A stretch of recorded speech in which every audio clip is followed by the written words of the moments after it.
I think townships is where you find the most concentration where people reside, so that's the power that small businesses have, and collectively working as a community, they can achieve a bigger goal. So I think that's where my passion for small businesses come.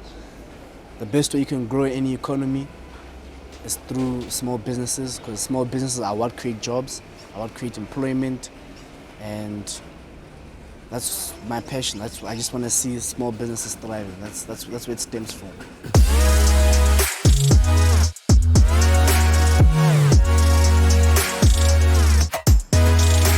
Hi guys, welcome to another episode on Escapes and Money Adventures with TK. So like I promised you, I'm officially launching the Men, Money and Relationship series.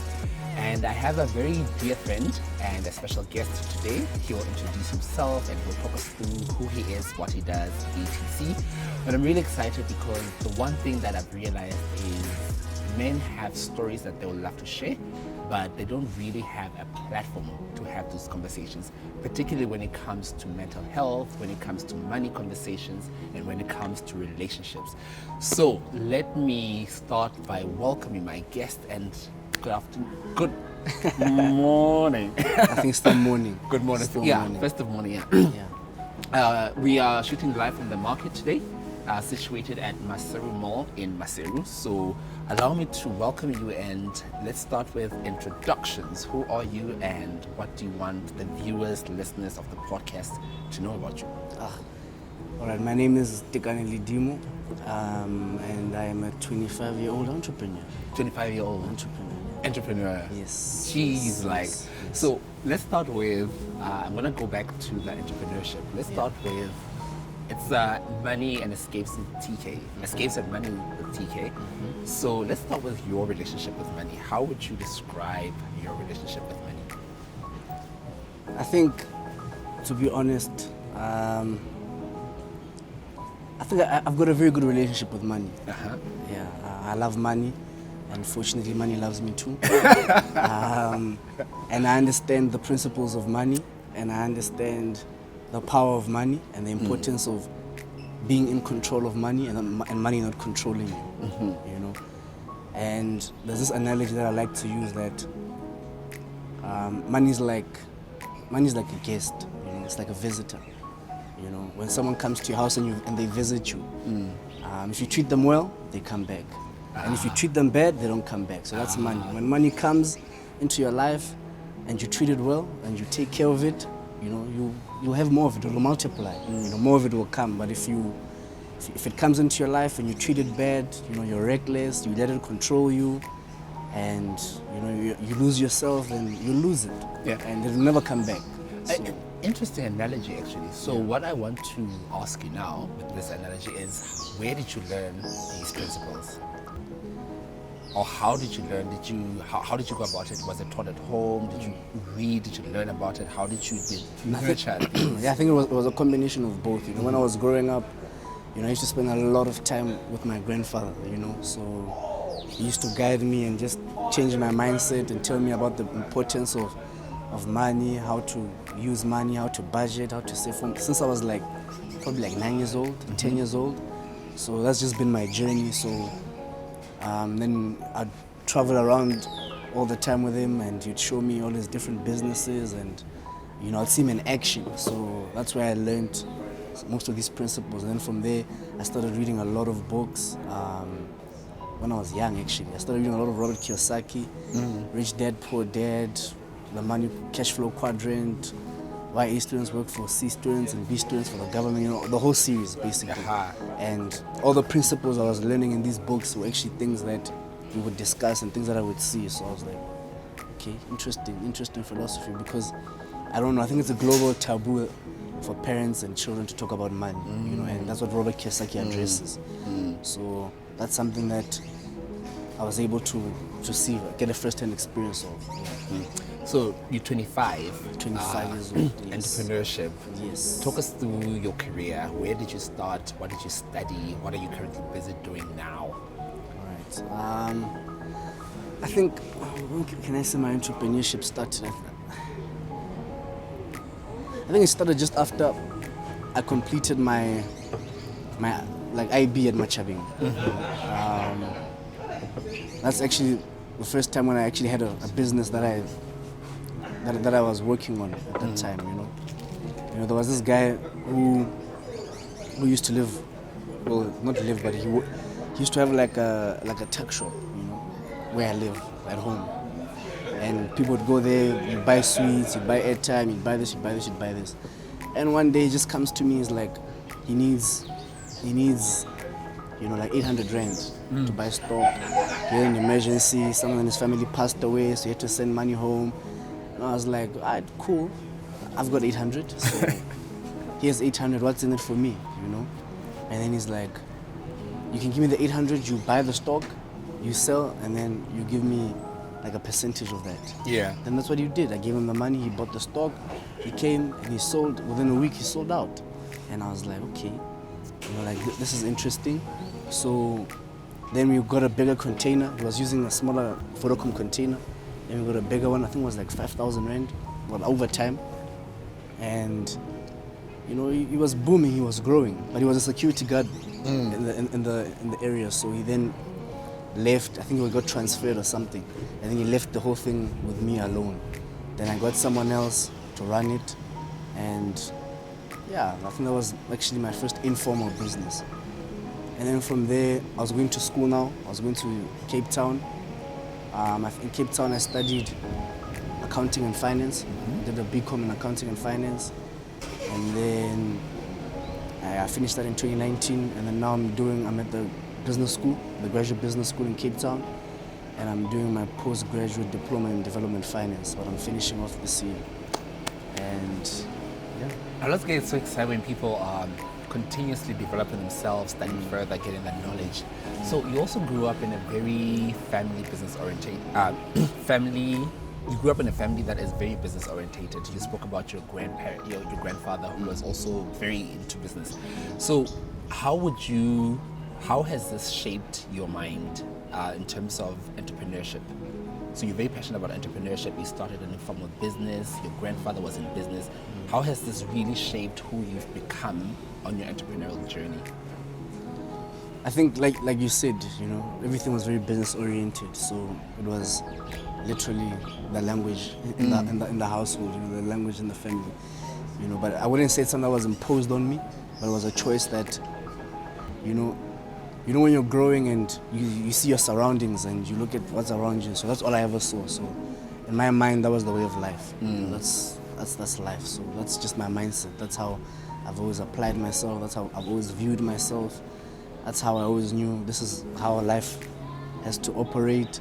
And I always knew that going to university and me getting my degree was not like a means to an end, but it was like it wasn't the end, It was like a means to get somewhere. So I don't think I ever saw going to university as the end goal. I get my degree and then I'm certified to go into the job market, start working. It was a more of I'm going to school and I'm gonna get this qualification, I'm gonna get this degree, but it's the skills that are gonna develop me, which I'm gonna implement into building something greater than me. So that's what it's been. Interesting. And I know from the research I've done, you have a big passion for small, medium enterprises, besides being an entrepreneur. What sparked the passion, specifically for SMEs?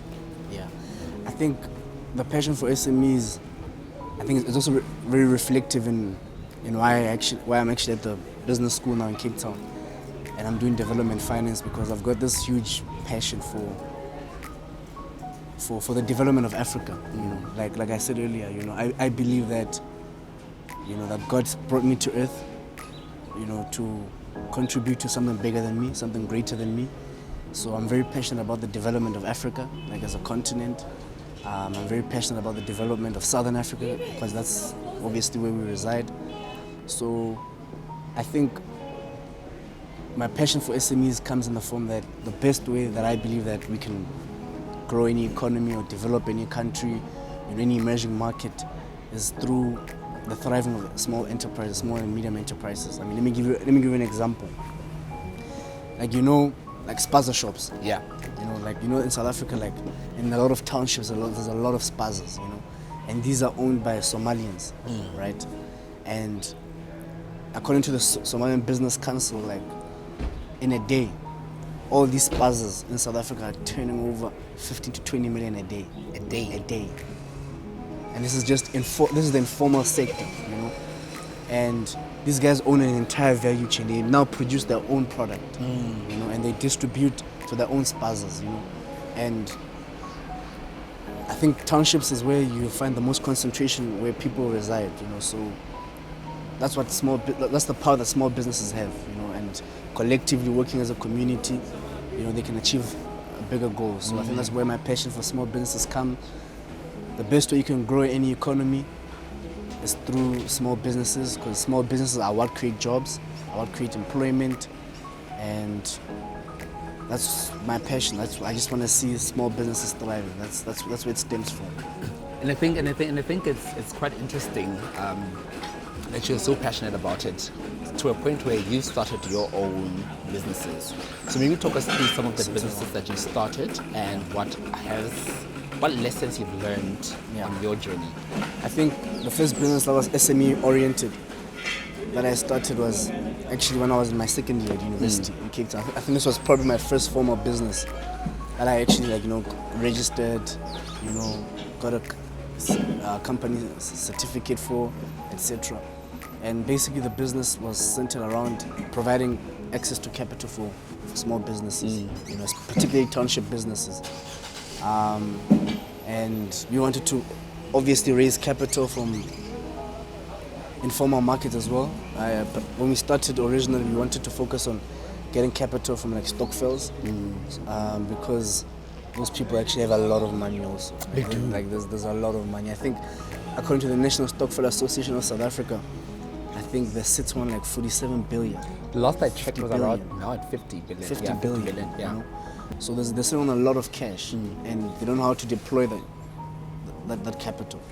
So the business originally was set up to tap into that, you know, untapped capital, and then lend it to small businesses, and, you know, get communities to work together and see businesses thriving. But I think it was challenging for us to do that at that point because, like I'm saying, I was in my second year. I was like 20 years old or something. You know, we were young. My business partners were also young. So to get that trust element, you know, was very challenging. To get stokvels to listen to you, you know. And we tried to get a lot of partners on board, you know, lots of other stakeholders, but it was very difficult. So from there, we decided, you know, at the end of the day, money is money.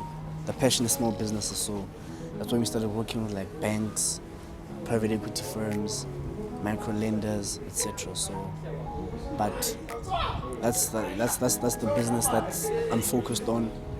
Currently set up in Johannesburg, and we're just focused on SME credit, basically. Purchase order financing, invoice discounting, invoice-backed lending, and that's what we're doing. Talking about, you mentioned partners because you were co-founder of Visa Finance. How do you guys navigate the money conversation? Because in many a time in partnerships or in companies or in relationships rather, whether professional, romantic, family, money conversations become such an important topic, but how do we navigate that is always the question. You know, I think right now I'm a part of 4 businesses. A 5th one coming soon, but I'm part of 4 businesses, and the philosophy is always the same. You know, money is not a taboo in our relationships, and every business agreement or business engagement I enter or get into, you know, I set the boundaries for my side and for the entity that, you know, this is the business. This is how much we draw from the business on a monthly basis, so that's your salary, and this is where the business is going. This is the 5-year plan of the business, the 10-year plan of the business, and to get to that goal, you know, we need to spend money in this way to get there, right? And that's why from the inception of every business, you know, I want to get a dividend policy down, and I want to make sure all my partners understand the idea to that, so that, because, you know, it's a different conversation when in 2 years' time there's millions and people are like, it's time to split profits, you know. Or like, guys, we're working towards a 5-year plan. Yeah. There's a 5-year goal, so we need to, you know, take the risks and sacrifice today so that we can get there. So I set clear boundaries, you know, and I'm also very fortunate that the type of people that I do business with, you know, they see the bigger picture, and they are not after, you know, instant gratification, instant profits, instant success. So it's harmonious, you know. It's a good relationship that we have. Instant gratification. Yeah. And I think that's the challenge many millennials are struggling with. We want it now, and we want it now. But You should blame Instagram for that. Instagram, I'm a big lover of Instagram. I also used to be a big lover of Instagram. Is it? But I went off of Instagram this year. Like, I've been off Instagram for the last 8 months now. Wow. Yeah. Wow. Congrats on that, because I spend a lot of time and data on Instagram. So let's talk about romantic relationships and money. How do you navigate the conversation? Who pays for what? How does that work in your life?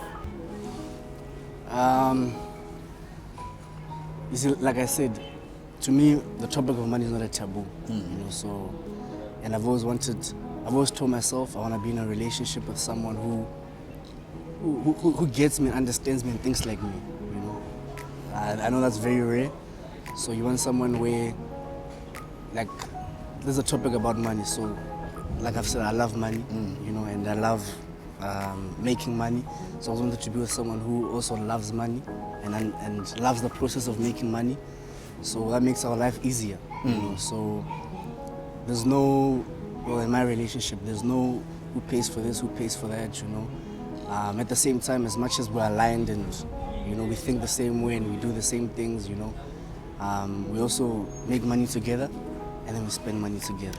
Make money together and spend money together. Now that also makes me wonder from a balance perspective. So you have 4 businesses, but the 5th one coming in. From a mental health perspective, how do you find the balance while making money together and spending money together? One of those businesses Yeah. includes this. So you're in business together? Yeah. Oh wow. Yeah. Oh wow. What are the dynamics like? It's nice. It's fun, you know. Like I told you, you know, even when I was growing up at home, that's what I'd see. You know, my parents are in business together. My grandfather, my grandmother were in business together as well. So it's like a norm for me, you know. So I wouldn't say there's any dynamics. You know, it just makes things easier. You know, it's easier to speak about things. It's easier to be open about things.